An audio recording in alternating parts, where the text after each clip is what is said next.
Hello controllers, Michael speaking once more for tutorial 7 about routes in ATC-pie. When a flight is planned, a route is prepared, typically following airways between navigation points.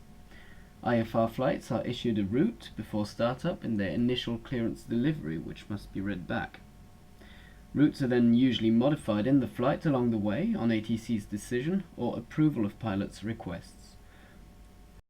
A route entry usually takes the form of a linear string with waypoints and other details simply stated in order like this.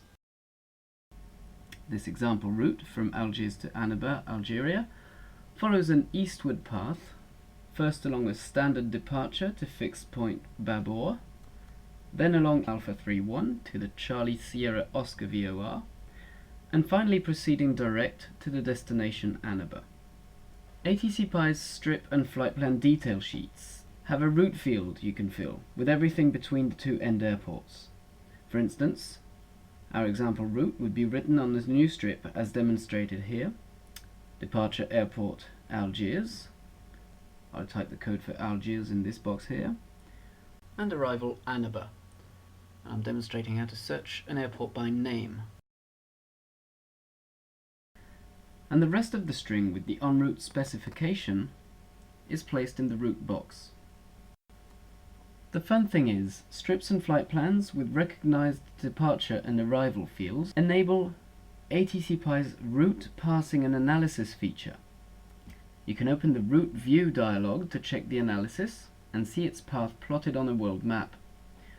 This dialog, by the way, helps you estimate the time of flight for a specific speed or aircraft type. Now, when you link a strip containing a recognized route to a radar contact, ATC-pie works out the current route leg and waypoint for the aircraft based on its position and distance to destination. This has several effects, which I'll demonstrate with this aircraft positioned along our example route. The most visible one is probably the drawing of the route to go with the dotted line on the radars.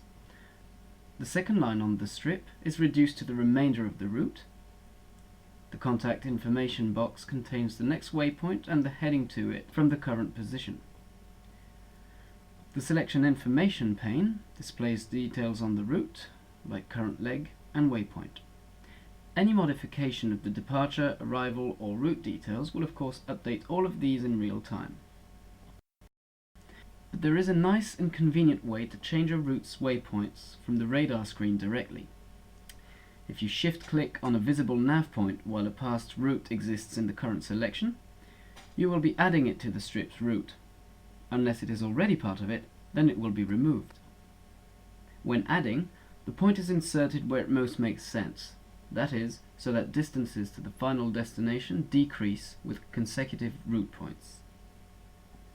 If this shift-click action overrides any connected leg specification, like an airway connecting two nav points between which we've inserted one, you will be warned and given a chance to copy it to your clipboard if you need to recover it. From Analyze Routes, ATC-pie also assists in anticipating path conflicts, which is an essential task for controllers. We'll be dealing with it in a later tutorial.